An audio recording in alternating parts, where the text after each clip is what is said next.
Welcome students, welcome to Fascinating Physics. It is my first lecture on projectile motion.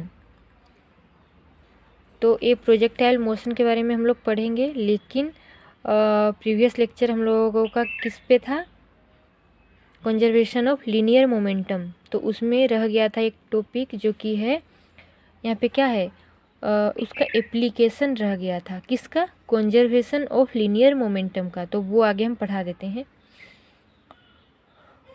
देखिए, सबसे पहले आप लोग जान लीजिए कि हम लोग ये कंजर्वेशन पढ़ क्यों रहे हैं, लीनियर मोमेंटम का कंजर्वेशन और उसका जो एप्लीकेशन है। एप्लीकेशन मतलब यूज, किसका use? Use of linear momentum. तो ये सब हम लोग पढ़ इसीलिए रहे हैं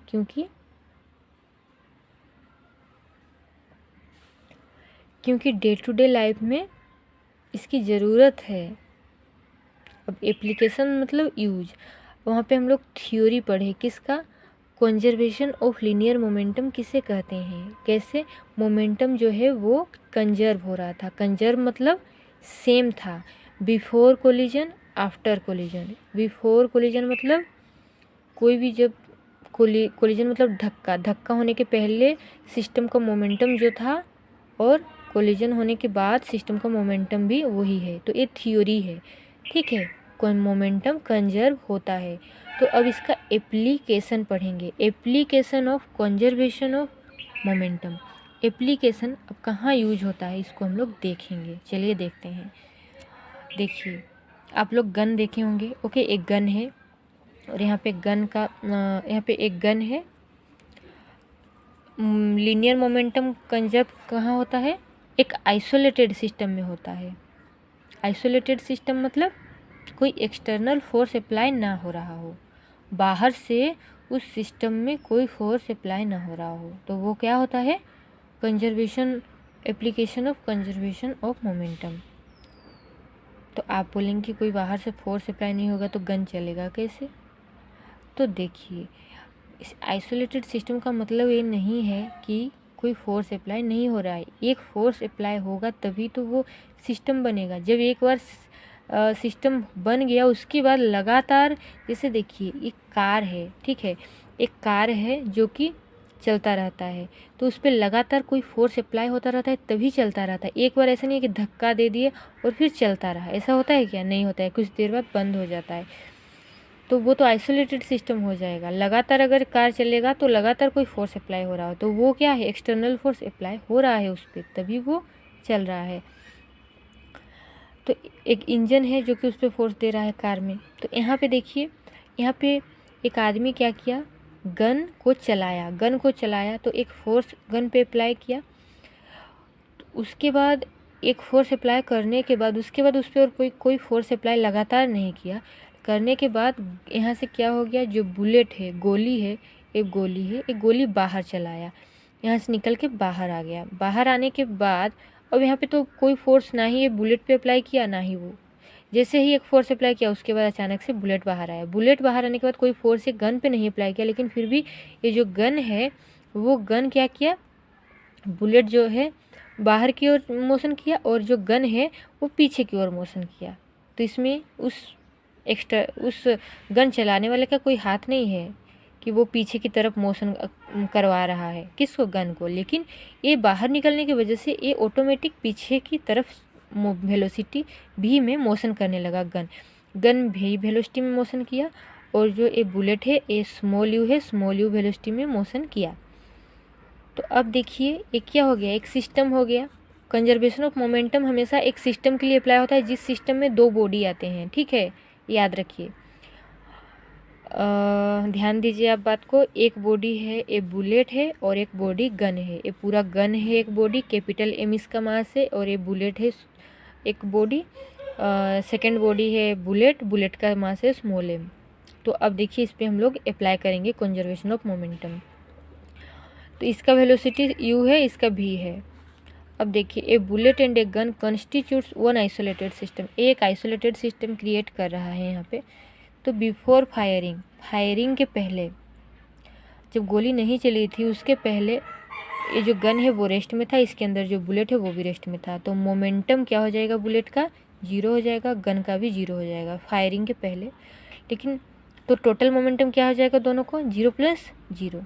आफ्टर फायरिंग होने के बाद देखा गया कि बुलेट जो है यू वेलोसिटी में आगे जा रहा है। ओके, तो बुलेट का मोमेंटम क्या हो जाएगा, momentum of bullet mass into velocity, you है वेलोसिटी तो एम यू हो जाएगा मोमेंटम। मोमेंटम ऑफ गन भी वेलोसिटी में पीछे की तरफ, तो इसका जो मोमेंटम है एम भी हो जाएगा। ओके, कैपिटल एम के into capital V, total momentum इन दोनों का सम हो जाएगा M V plus small M into U. Okay, by using conservation of momentum. Conservation of momentum क्या कहता है, momentum before collision equals to momentum after collision. Collision के पहले मोमेंटम जो होता है, कोलिजन के बाद मोमेंटम वही होता है। तो ये बिफोर फायरिंग आफ्टर फायरिंग, यहाँ पे कोलिजन नहीं हो रहा है, यहाँ पे हर बार ऐसा नहीं है कि धक्का ही हो। आइसोलेटेड सिस्टम आप लोग पता चल गया कि हाँ एक आइसोलेटेड सिस्टम है, तो उसमें जो भी दो बॉडी, एक बॉडी कंसिडर कर लेना, एक को एक ले लेना, दूसरे को दूसरा ले लेना। तो इन दोनों में आप लोग मोमेंटम निकाल लेना, जो भी प्रोसेस हो रहा होगा। कहीं जैसे यहाँ पे क्या हुआ, निकला बॉडी, उस एक बॉडी दूसरे बॉडी के अटैच में था, कांटेक्ट में था। शुरू में जो गन है वो इसके कांटेक्ट में था, उसके बाद बाहर निकला, मतलब इनिशियल क्या था, दोनों कांटेक्ट में थे, रेस्ट में थे। तो ये बिफोर जो घटना घटित होने के पहले हुआ वो बिफोर वाला केस है। आफ्टर मतलब ये निकल गया तो आफ्टर वाला केस है। तो बिफोर वाले में मोमेंटम जो होता है वो इक्वल हो जाता है आफ्टर के बाद मोमेंटम। ठीक है, बाद में जो भी घटित हो, चाहे वो लोग कोलाइड करें, धक्का हो, या फिर जैसे गन ये बुलेट जो है वो गन से निकल आया, या फिर मान लीजिए आप एक वाक्य मतलब आप चल रहे हैं, ठीक है, आपका चलने का एग्जाम्पल कहाँ पे, ज़मीन पे कैसे चल रहे हैं, आप पैर नीचे की तरफ रखे, कहाँ पे, अर्थ में, उसके बाद फिर ऊपर की तरफ गया आपका पैर। तो ये सारे केसेस अगर कोई भी केस लेंगे तो यहाँ पे बिफोर और आफ्टर दोनों सेम होंगे। बिफोर मोमेंटम जीरो है, जीरो इक्वल्स टू हो जाएगा M U plus M V, zero equals to M U plus M V, तो M V equals to minus M U हो जाएगा। ठीक है, उधर ले गए तो उस साइड में यहाँ पे कैपिटल भी क्या हो जाएगा, कैपिटल एम डिवाइड हो जाएगा minus M into small U by capital M. तो यहाँ पे क्या हुआ, कैपिटल भी किसका वेलोसिटी था, गन का वेलोसिटी पीछे की डायरेक्शन में, तो यहाँ पे वेलोसिटी ऑफ गन निकल आया। तो एक सिस्टम इस तरीके का आपको क्वेश्चन में पूछे रहेगा और एक का वेलोसिटी दिया रहेगा, मान लीजिए भी वेलोसिटी दिया है तो यू निकल आएगा, यू दिया है तो भी निकल आएगा। अगर दोनों वेलोसिटी दिया है, मास नहीं दिया है तो मास निकल आएगा। तो इस फॉर्मूला से हम लोग, अगर कोई 3 दिया है तो 1 निकल आएगा। इस तरीके से क्वेश्चंस आपको पूछा जाएगा, आप लोग सॉल्व करिएगा। ओके, अब देखिए मेनली लेक्चर है, ये लेक्चर जो है वो प्रोजेक्टाइल मोशन के ऊपर है। व्हाट इज प्रोजेक्टाइल, पहले देखिए प्रोजेक्टाइल है क्या। प्रोजेक्टाइल मोशन, तो what is projectile, when a body is projected into the space and is no longer moving in space by fuel is called projectile। देखिए किस बॉडी को प्रोजेक्टाइल कहेंगे, जब कोई बॉडी को हम लोग स्पेस की तरफ मोशन करवाएंगे लेकिन वो ज़्यादा देर तक स्पेस में मोशन नहीं कर पाएगा, फिर वो क्या हो जाएगा, स्पेस से वापस आ जाएगा, तो उस बॉडी को प्रोजेक्टाइल कहते हैं। यहाँ भी सेम केस है, यहाँ भी हम लोग उसको क्या दे रहे हैं, ये भी आइसोलेटेड सिस्टम ही है।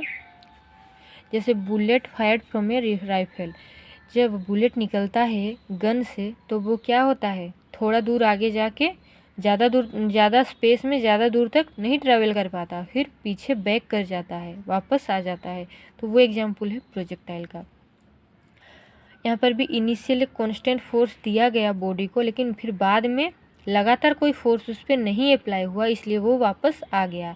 तो यहाँ पे कांस्टेंट फोर्स इनिशियल दिया गया, लेकिन यहाँ पर और बाकी कोई फोर्स नहीं अप्लाई हो रहा है। बाकी जो फोर्स है केवल और केवल फोर्स ड्यू टू ग्रेविटी है, क्योंकि जब ऊपर की ओर जा रहा है, इनिशियल तो एक फोर्स था, लेकिन फिर जब थोड़ा दूर आगे गया, जब आप एक बॉल को फेंक दिए, इनिशियल जब फेंक रहे थे तब तो कोई फोर्स दिया, लेकिन जब ऊपर की ओर चला गया तो कोई फोर्स फिर नहीं दे रहे हैं ना आप। तो वहाँ पे केवल और केवल एक फोर्स अप्लाई हमेशा होता है, जो कि है फोर्स ड्यू टू ग्रेविटी।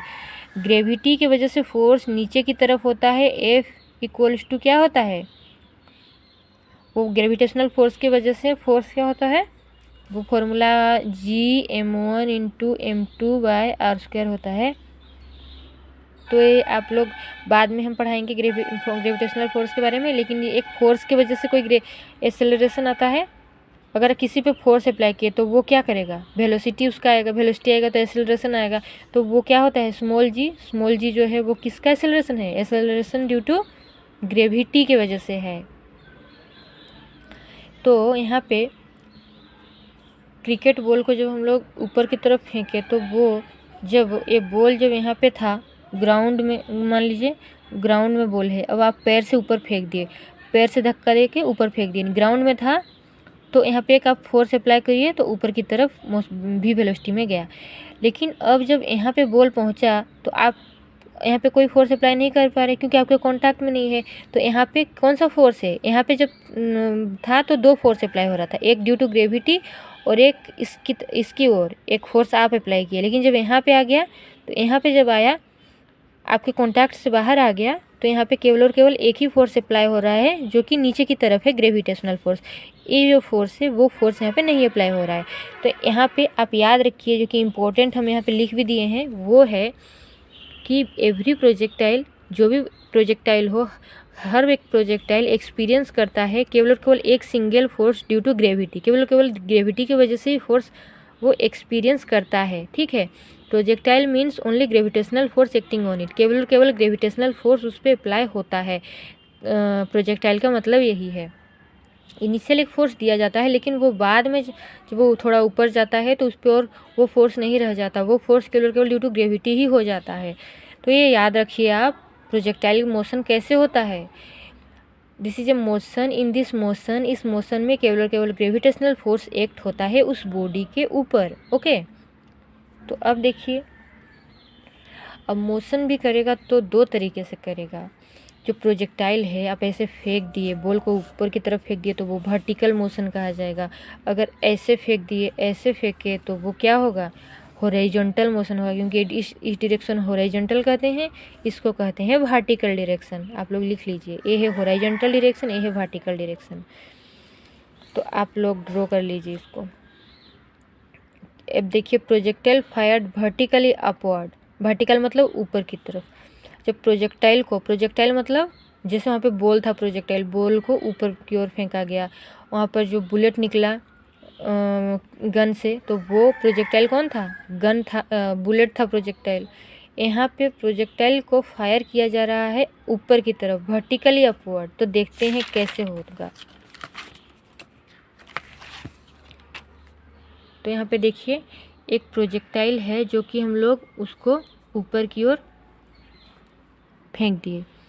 तो यहाँ पे प्रोजेक्टाइल ए है, इसका नाम है ए। यहाँ पे जो दिख रहा है ना, ये क्या है, प्रोजेक्टाइल है। प्रोजेक्टाइल को ऊपर की तरफ ऐसे यू वेलोसिटी से हम लोग ऊपर की तरफ मोशन करवा दिए। मोशन करवा दिए तो यहाँ पे जब पहुँचा तो यहाँ पे क्या हो गया, उसका वेलोसिटी 0 हो गया। जब आप कोई भी एक पत्थर को फेंकते हैं, ध्यान दीजिएगा कि यू वेलोसिटी में, मान लीजिए आप लोग जहाँ पे खड़े हैं, यहाँ पे खड़े होकर फेंक दिए, फेंके तो यहाँ पे ऊपर जाके इसका वेलोसिटी एक बार 0 होगा, उसके बाद वो नीचे की ओर मोशन करने लगेगा। यहाँ पे हमेशा वेलोसिटी 0 होता है। ठीक है, ध्यान दीजिए इस बात पे। Consider a projectile thrown from a with a velocity U, U velocity से ऊपर की तरफ फेंका गया इन वर्टिकल डायरेक्शन में एच हाइट पर। कितना हाइट है, स्मॉल एच जो है इसका हाइट है, इतना हाइट फेंका गया, इतने हाइट पे, इतना हाइट तक इसको फेंका गया। इतना ही एनर्जी दिया गया कि इतना जा सके, उसके बाद एनर्जी नहीं था उसके पास, इसलिए वो नीचे की तरफ मोशन करने लगा और यहाँ पे वेलोसिटी 0 होगा, ये ध्यान दीजिएगा। तो अब देखिए, डे टू डे लाइफ में बहुत ऐसे एग्जाम्पल्स हैं जो कि इस तरीके के एग्जाम्पल्स आते हैं। हमारे सराउंडिंग में ऐसे बहुत सारे घटना जो कि घटित हो रहे हैं। जैसे कि मान लीजिए, रॉकेट को हम लोग ऊपर भेजते हैं स्पेस में, तो कितना हाइट गया, ये हाइट है, इतना हाइट गया है, मान लीजिए रॉकेट यहाँ से यहाँ तक गया। तो इनिशियल तो हम लोग उसको एक फोर्स दिए, लेकिन फिर यहाँ पे क्या था, केवल और केवल ग्रेविटी की वजह से फोर्स था, और कोई फोर्स हम लोग दे रहे हैं यहाँ पे नहीं दे रहे हैं ना यहाँ पे कोई फोर्स, तो यहाँ पे केवल और केवल ग्रेविटी की वजह से ही फोर्स है, जो कि यहाँ से ऊपर चला गया, तो उसके ऊपर और कोई हम लोग फोर्स अप्लाई नहीं कर पा रहे हैं, तो इसीलिए ये प्रोजेक्टाइल मोशन है।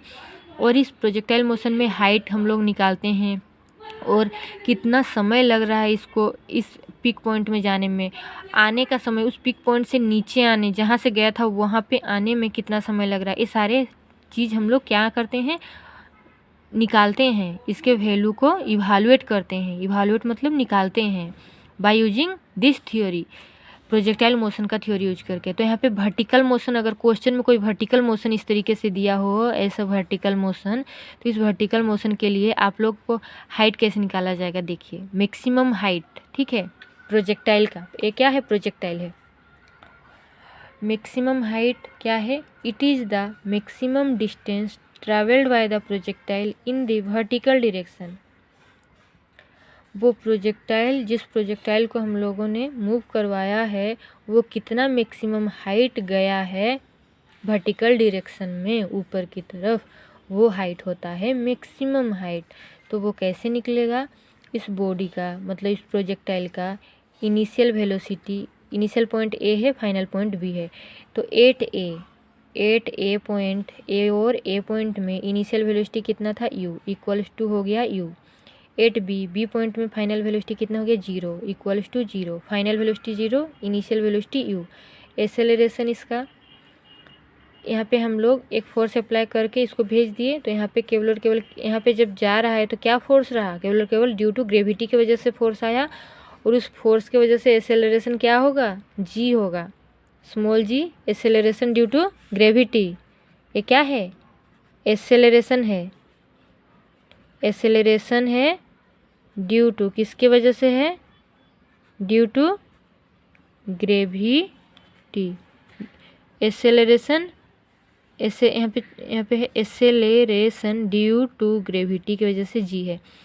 एक्सेलरेशन अगर पता चल गया, एक्सेलरेशन, अब देखिए ग्रेविटेशनल फोर्स हमेशा ऊपर की, नीचे की तरफ अप्लाई होता है कोई भी बॉडी में, फोर्स नीचे की तरफ है तो एक्सेलरेशन भी नीचे की तरफ होना चाहिए। अगर किसी को आप आगे की तरफ धक्का देंगे, क्या वो पीछे की तरफ मोशन करेगा, नहीं, आगे की तरफ करेगा। फोर्स नीचे की तरफ अप्लाई हो रहा है इस प्रोजेक्टाइल में, तो वो नीचे की तरफ ना आके ऊपर की तरफ जा रहा है, तो इसका जो एक्सेलरेशन है वो पॉजिटिव ना होके, एक्सेलरेशन तो जी है लेकिन यहाँ पे -g लिखा गया जाएगा, क्योंकि ये अपोजिट डायरेक्शन में मोशन कर रहा है। फोर्स नीचे की तरफ है, एक्सेलरेशन नीचे की तरफ होना चाहिए, लेकिन है ऊपर की तरफ मोशन, इसलिए यहाँ पे एक्सेलरेशन माइनस हो जाएगा। माइनस कब लगता है, जब अपोजिट डायरेक्शन में मोशन हो फोर्स के, तो जो उसका एक्सेलरेशन है उसके आगे माइनस यूज होता है, तो g के बदले यहाँ पे -g होगा। अब देखिए डिस्टेंस कितना ट्रैवल किया है, h, यहाँ से यहाँ तक का डिस्टेंस h है, h। तो हम लोग एक फॉर्मूला जानते हैं, v² - u² equals to 2s। तो इससे हम लोग v का वैल्यू पुट कर दिए, v कितना है, final velocity 0, initial velocity u, 2 into acceleration -g, s है, डिस्टेंस कितना है, h डिस्टेंस ट्रैवल किया है। तो यहाँ से हम लोग पुट करने के बाद आ गया ये, अब यहाँ से हम लोग निकाले h, तो यहाँ पे आ गया u²/2g। तो अगर क्वेश्चन में इनिशियल वेलोसिटी दिया हो, g is the acceleration due to gravity दिया हो, ये दोनों चीज़ दिया हो, तो हम लोग आराम से इसका हाइट निकाल सकते हैं। समझ में आया? कोई डाउट हो तो कमेंट करके पूछिएगा, आप लोग नोट कर लीजिए। अब देखिए time of ascent. What is time of ascent? It is the time taken by the projectile to rise to the highest point. मतलब उसको हाईएस्ट पॉइंट में जाने में प्रोजेक्टाइल को कितना समय लगा, वो है टाइम ऑफ एसेंट।